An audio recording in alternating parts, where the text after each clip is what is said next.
Баянгар аймгийн засаг даргын 2016-аас 2020 онд хэрэгжүүлэх үйл ажиллагааны нэмэрх хөтөлбөр тусгагдсны дагуу хурд үндэсний усыг хашиж хөв хиймэл уур байгуулах ажлыг эхлүүллээ. Баянгар аймгийн 3 мулаг суманд ногоон дугуйн хөв байгуулах ажлыг эхлүүллээ. Баянгар аймгийн байгаль орчин аялал жуулчлалын газрын дарга мэргэжилтнүүд, улсын байцаагчид, сумдын улсын байцаагчид, байгаль хамгаалагчид бүгд энэ ажилд оролцож байгаа. Уг ажлыг 6 дугаар сарын 4-өөс 8-ны хүртэл хугацаанд хийхээр төлөвлөн ажлаа эхлүүлээд байгаа. Ногоон дугуйн хөв байгуулагдсанараа хурд үндэсний усыг хашиж усыг нэг шугамар хуримтлуулж бий болох юм. Хөв байгуулах ажилд Баянгар аймгийн бүх сумдын байгаль хамгаалагчид хамрагдаж байгаа бөгөөд тэдэнтэй байгаль орчин аялал жуулчлалын газрын дарга Батүлзээ уулзаж тухайн сумдын хавржилт зуншлагын нөхцөл байдалтай танилцлаа. За энэчний бидний бас нэг төлөвлөсөн ажил бол Баян болог суман дээр ногоон дугуй тийм ээ.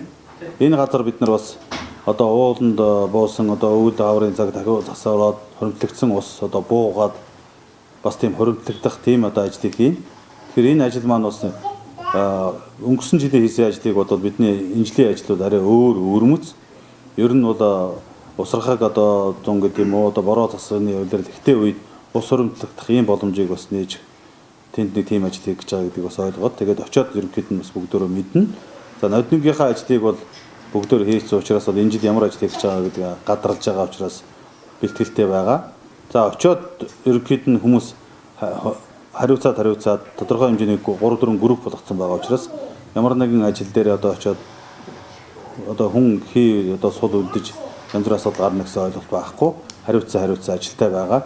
За сум нь өөрөө тодорхой хэмжээний бас оролцоо байгаа учраас тэр сумаар нь бол тэр бидний хийж байгаа ажил шаардлагатай чулуу тийм ээ өөр одоо юу гэдэг жижиг сажиг ажлууд нь сум хариуцахаар байгаа. Тэгэхээр өнөөдөр бид нар ингээд очиж маргааш өглөө нас ахуулаад ерөнхий одоо үндсэн ажил руу бид нар орчин. Тэр ажлыг бол нэг 3 өдрийн дотор дуусгана гэсэн төлөвлөгөөтэй байгаа. Тэгвэл ямар хэмжээний ажил яаж тодорхой хэмжээгээр өөрчлөгдөхийг бол бид мэдэхгүй. Бид нар хагас сайдрын оройдоо ирээд бүтэн сайдраа амраад нэг өдөр одоо сумдууд руу явах.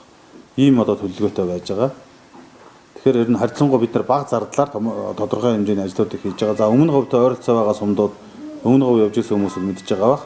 Тэр говьд усыг яаж хөрөмтлүүлдгийг, тэрэндээ яаж мөнгө зардгийг. За манайхны өнгөрсөн жилийн хийсэн ажил шиг тийм хэмжээний ажлыг бол хамгийн багадаа нэг 50 саяас дээш бид нар замдаа нэг хөв үдсэн 80 сая төгрөгөөр хийгдсэн ийм ажлууд байгаа. Тэгэхээр бидний төлөвлөж байгаа ажлууд байгаль хамгаалалт арга хэмжээний зардал дээрээс бага хэмжээний өнгөрсөн жилүүд одоо бүр мөнгө суугаагүй.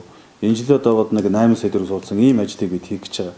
Тэгэхээр энэ нь өөрөө одоо бидний хамгийн гол нь байгаль орчин аялал жуулчлалын газар ажиллаж байгаа бие бүрэлдэхүүний бас хүч хөдөлмөр сэтгэл шингэсэн ийм ажил болж байгаа гэдгийг бас та нар цааш нь бас хийж ойлгуулах хэрэгтэй. Бид нар бол хязгаарлагдмал юмар тодорхой хэмжээний бас өөрсдийнхөө нөөцөнд тулгуурлаж ажил хийж байгаа гэдгийг бас ойлгоорой.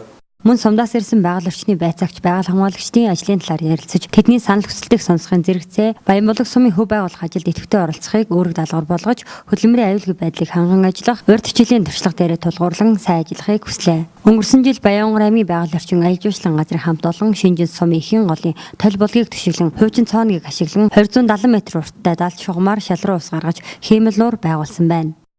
За би Шинжин сумын байгаль хамгаалагч мөхтлээ байна.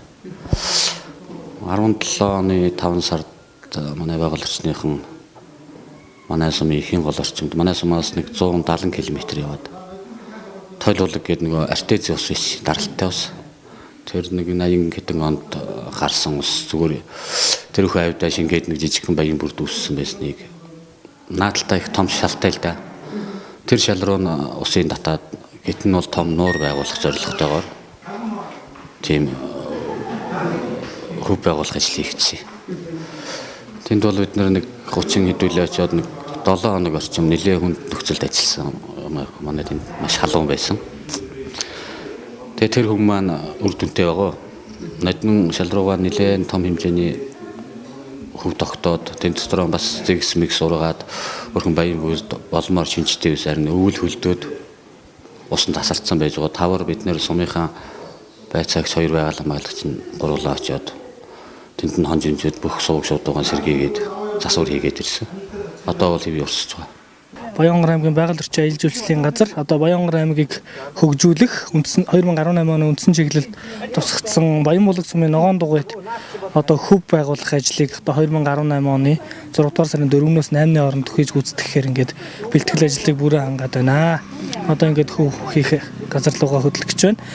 Тэгээд хөв гэдэг маань болохоор бол өнгөрсөн жил бид нэр шинжийн цөмийн ихийн гол толь булгийг түшиглэн одоо хуучин цооногийг ашиглан 270 м урттай одоо далд шугамар шал руу ус гаргаж хиймэл нуур байгуулсан. Энийг бол одоо ерөөсөй байгаль орчин аялал жуулчлалын газрынхаа өөрсдийн хүн хүчээр бүх сумдынхаа байгаль хамгаалагчид, мэрэгжилтнүүд, ажилтнуудынхаа хүчээр хийж гүйцэтгсэн. Энд бол ерөөсөй ямар нэгэн тусгаалan тийм үлс хүчний зардал байгаагүй зөвхөн одоо хоол ундны зардлыг гаргаа ингэж хийж үтгсэн байгаа. Энэ жил бол Баян булгт ногоон дугуй хөвийг бас мөн адилхан одоо байгаль орчин аялал жуулчлалын газрынхаа одоо бүх байгаль хамгаалагчид, мэрэгжилтнүүдийн хамт нэг 40 хүний бүрэлдэхүүнтэй хийж гүйцэтгэхээр ингэж явхад бэлэн болсон байна. –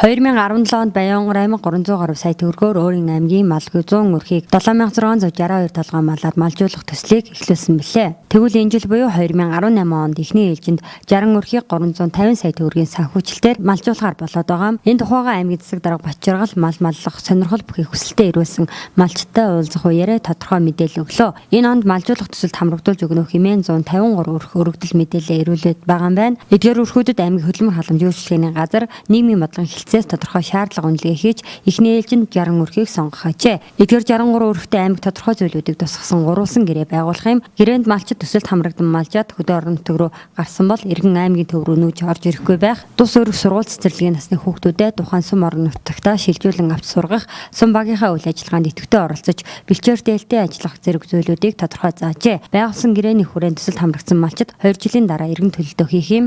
Төслийн санхүүжилтийн 250 сая төгрөгийг хөдөлмөр нийгмийн хамгааллын яамны хөдөлмөр эрхлэлтийг дэмжих сангаас олгож байгаа бөгөөд Баянгар аймаг нэмж 100 сая төгрөгийг өөрсдийн нөөцөөс шийдвэрлэн нэг өрхөд 3.5 сая төгрөгийн санхүүжилтийг олгохоор тогтжээ. Гэрээний биелэлтийг дүгнэж үзээд үнэхээр сайн хангасан малчтаас аймаг иргэн төлөлт шаардахгүйгээр өөртөө үлдээж дэмжиж ажиллана гэж засаг дарга тус иргэдтэй хийх уулзалтын үеэр ярьлаа. Мал маллах чин хүсэл сонирхол чадах бүх иргэдийн амжиргааг дэмжсэн тус төслийн үр өгөөжийг зорилтод бүлгэн иргэд инхүү хүртэж байгаамаа. За 2017 онд бас Баянгар аймгийн хэмжээнд 100 өрхийг 7662 малаар малжуулсан байгаа. За энэ ингэхтэй болохоор зураг аймгийн ангилагддаг зураг аймгийн засаг даргын санаачлагаар ангилагддаг зурдлаас 90 сая төгрөг. За хөдөлмөрлөлийн дэмжих сангаас 210 сая төгрөгөөр гээд нэг өрхийг 3 сая төгрөнд малжуулсан. За хавар намар одоо бид айж малжуулсан болохоор мал жахын хямд тийм ээ ямарчлээсэн 100 булган малаар бол малжуулах юм хөтөлбөр хэрэгжсэн байгаа. За энэ хөтөлбөрийг хэрэгжүүлэхийн тулд аймгийн засаг дарга 2017 оны 345 дугаар захирамжаар малжуулагч журам гэж баталсан. За энэ журмын хүрээнд бол малжуулсан байгаа. За малжуулалтаа бид нар юу барьсан гэхээр төвлөрийг сааруулах аймгийн засаг даргын үйл ажиллагааны хөтөлбөрт байгаа илгээлтийн эзэн залуу малчдын залуу халааг бэлтгэх илгээлтийн эзэн хөтөлбөр. За дээрэс нь хөдөлмөрлөлтийн дэмжих сангийн малжуулах хөтөлбөр зэргийг үндэслэл болгож ингэж малжуулсан. Малжуулахдаа бид нар одоо энэ жилийн хувьд дахиад одоо 100 өрхийг малжуулах гэж байна. Ингэхдээ мөн энэ журмын баримтлал нь журмын хүрээнд болохоор зэрэг Баян хонгор сумаас бид нар энэ жилийн хувьд бол 58 өрхийг бол хөдөө сумдад гаргах. За энэ жил бол мал одоо хүнд 100 ганцуудтай байсан учраас бол говийн 8 сумыг малжуулах хөтөлбөрт хамруулж байгаа. За энэ малжуулах хөтөлбөрт хамруулж байгаа өрхүүдээс 5 өрхийг ингээд 8 сумаас 40 өрхийг ингээд ноднон 2017 онд бас 2 өрхөд малжуулах хөтөлбөрт хамрагдаад материалаа бүрдүүлээ бас авч чадаагүй байсан. Малжуулах хөтөлбөрт материал нь одоо бас тийм ээ сүүлд нэлсэн учраас ингээд 2 өрх ингээд мал авч чаддаг байсан. Ингээд нийтдээ ингээд 100 өрхөөр малжуулахаар одоо бид нар ажлын хэсэг ажиллаж байна. За өнөөдрийн хувьд бол анхны одоо өргөдөл өгсөн нийтдээ 153 хүн өргөдөл өгсөн байгаа. За 153-аас бид нар одоо 100 өрхөөр шалгаруулах юм ажлын хэсэг өнөөдөр хуралдаж байна. Өнөөдрийн хувьд бол аймгийн засаг дарга малчтайгаа одоо малжуулах хөтөлбөрт хамрагдаж байгаа хүмүүстэй уулзаж одоо энэ малжуулах хөтөлбөрийн хамрагдсан ач холбогдол журмын талаар ярилцлаа. За энэ жилийн хувьд бол бас мал нэлээд үнэтэй байгаа учраас бид нар одоо 3 сая 5-нд нэг өрхийг 3 сая 500 мянган мал одоо мөнгөөр малжуулах хөтөлбөрт хамруулахаар одоо сая шийдлээ. За энэ жилийн хувьд бол аймагаас 100 сая төгрөг, хөдөлмөрлөлтийн дэмжих сангаас 250 сая төгрөгийг малжуулах хөтөлбөрт одоо зарцуулах гэж байна. За 2 жилийн хугацаатай гэрээ байгуулна. 2 жилээс эхэлж одоо малжуулах хөтөлбөрийн 3 сая 500 мянган төгрөгөө төлж эхлэх юм байна.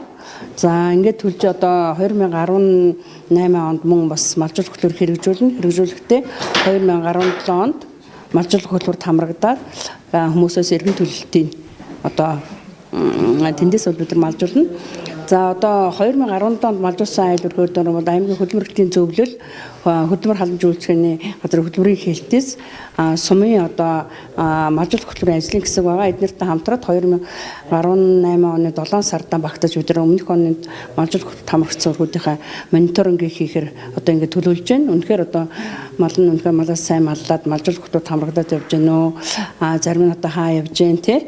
Энэ болгоныг бид нар бол тодорхой өрх нэг үрээр нь орж одоо ийм хяншилгээ үнэлгээ хийхээр төлөвлөж байна. За энэ жилийн малжуулах хөтөлбөрийн бол өөрөөр хэлбэл энэ жил хавар бид нар одоо малаа эртэх хүн цаг зууд хүн тулах юм бол малаа бас өөрөө эртнээс өөрийн гар дараа гаршуулах ийм бодлого барьсан учраас өнөөдөр энэ жилийн хувьд нэлээд хэрэгжилж байна.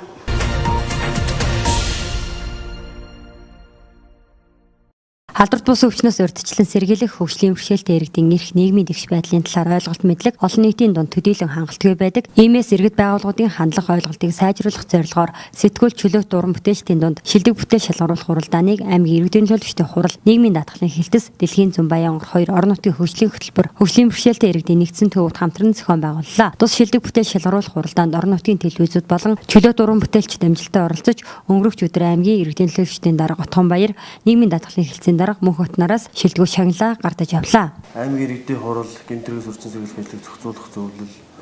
За эрүүл мэндийн нийгмийн даатгалын газар маань мөн одоо Баянгор аймгийн хөгжлийн бэрхшээлтэй иргэдийг дэмжих нь холбоо хамтарч Баянгор аймгийнхаа ард иргэдэд тулгамдж байгаа асуудлуудаар телевизүүдийн одоо контент, за медиа одоо бусад энэ сурчлагын одоо шилдэг нэвтрүүлгүүдийг шалгаруулах ийм одоо уралдааны зохион байгуулсан байна. Энэний бол гол зорилго бол өнөөдөр хэвлэл мэдээллийн хэрэгслээр өнөөдрийн сошиал ертөнцөөр бол бие биенийхээ одоо харлуулсан, бие биенийгээ одоо муулдаг ямар нэгэн байдлаар одоо улс төрийн ийм бусад одоо нөхцөл байдлаар хэн нэгнийхээ одоо тархийг энэ угаасан иймэрхүү үйл явдлууд их болоод байна гэсэн ийм одоо мэдээллүүд бол их ирж байгаа. Тэгэхээр бид бүхэн ард иргэдээ одоо соён гэгэрүүлэх, ард иргэдээ Баянгор аймагт тулгамдж байгаа асуудлууд өнөөдөр энэ эрүүл мэндийн асуудлууд байна. Зам тээврийн асуудлууд байна, гэмт хэрэг зөрчлийн асуудлууд байна. За мөн хөгжлийн бэрхшээлтэй иргэдийн өнөөдрийн ажлын орчин нөхцөл тэдний тулгамдж байгаа асуудлууд.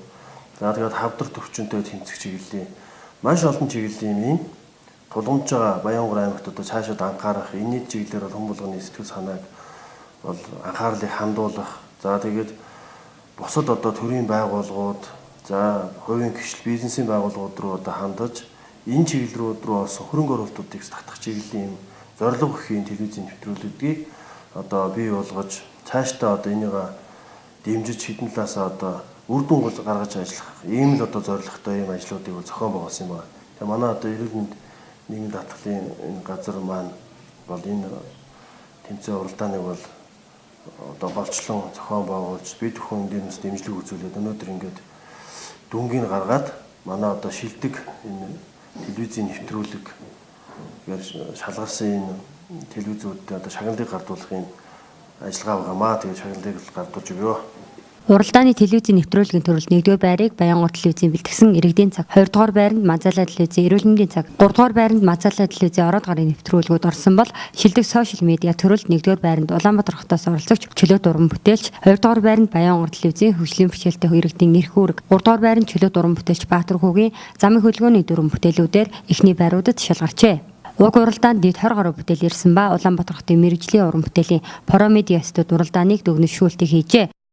За ингээд манай Баянгор аймгийн нийгмийн даатгалын хэлтсийн дэргэдэх хэмлэг хөтөлбөрийн магадлах комисс хөгжлийн бэрхшээлтэй иргэдийн нэгдсэн төв төрийн бас байгууллагаас санаачлаад сэтгүүлчдийн дунд шилдэг уран бүтээл шалгаруулах уралдааныг бол 1 сарын хугацаанд зохион байгуулсан. За тэгээд энэ арга хэмжээг маань бол аймгийн иргэдийн төлөөлөгчдийн хурлын дэргэдэх ажлын алба. За тэгээд Отгон Баяр дарга маань бол маш нааштай хүлээж авч санхүүгийн хувьд бол дэмжлэг үзүүлж шийдвэрлэж зохион байгуулахад дэмжлэг үзүүлсэн. За тэгээд энэ уралдаан маань ямар зорилготой вэ гэхлээр Баянгор аймгийн хэмжээнд бол нийтдээ 3000 орчим хөгжлийн бэрхшээлтэй иргэн ажиллаж амьдарч байгаа.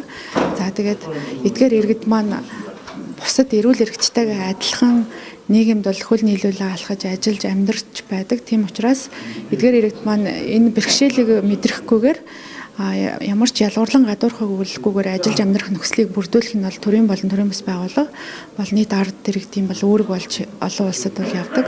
За тэгээ энэ жишгээр бас бусад ард иргэдэд уриалах үүднээс за хоёрдугаарт нь болохоор энэ Баянгор аймагт үйл ажиллагаа явуулж байгаа телевизүүд болон энэ нэвтрүүлэг бусад энэ сошиал медиа төлөөллөөр уран бүтээл хийдэг сэтгүүлчдийнхаа дунд бол бас энэ нийгмийг чиглүүлэх, дагуулах, за тэгээд тулгымцсан асуудлыг хөндөх, за тэгээд иргэдэд зөв мэдээлэлээр хангах энэ нэвтрүүлэг болон энэ сошиал медиа шторкийг бол маш сайн бүтээлүүд гарах байх гэсэн үднээс за тэгээд энэ гарсан бүтээлүүдээр дамжаад ард иргэд болон бусад нийт хүн ам маань бол зөв мэдээлэлээр хангагдаж хандлагатай болох байх гэсэн юм зорилгыг бол тавьсан. Тэгээд энэ зорилгыг бол биелсэн гэж үзэж байна. Нийт 8 уран бүтээлч 12 бүтээл бол манайд ирсэн байгаа. Тэгээд телевизийн нэвтрүүлгийн төрөлд 4 уран бүтээл, за тэгээд сошиал медиа төрөлд бол 8 уран бүтээл бол ирсэн. За тэгээд зөвхөн Баянгор аймгийн хэмжээнд гээгүй Улаанбаатар хотоос бас 2 уран бүтээлч маань бол оролцсон байгаа нь бас сайшаалтай. Тэгээд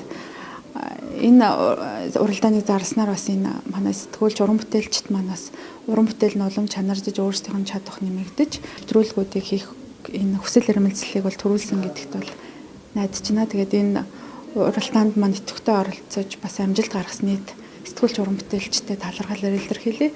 Та нар маань бол нийгмийн бас шүгэл үлээгч, нийгмийг зөв чигт хандуулагч бүхий л бүтээлээрээ бол ингээд ард иргэдтэй олзон мэдээллийг хангах шүү гэд энэ үүргээ байнга биелүүлж ёс зүйтэй сайн сайхан нэвтрүүлгүүдийг бас нэвтрүүлж байгаасай гэд ажилтны амжилт хүсье.